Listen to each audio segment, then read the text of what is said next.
Gwyn Thomas, poet and lecturer and a native of Blaenau Ffestiniog.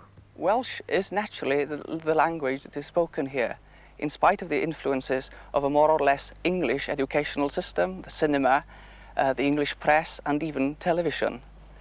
As a boy, I certainly wasn't aware that I was living in an industrial town to any great extent.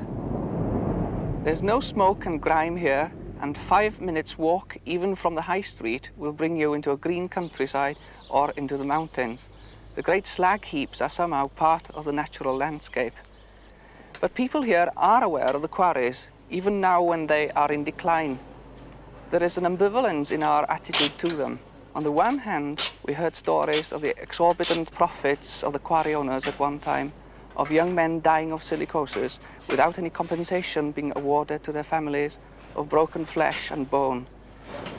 Ond ffaint as o bwrpas Wilson yda ni, yda ni gyd.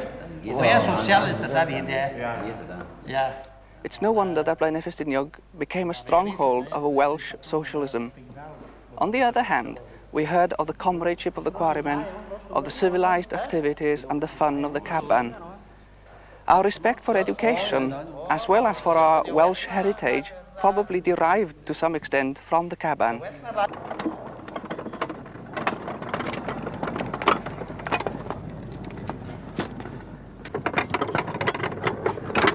But education was also commended to us as a means of escape from having to go to work in the quarries. During the last 30 years, many young people have gone from here to universities and colleges, never to return.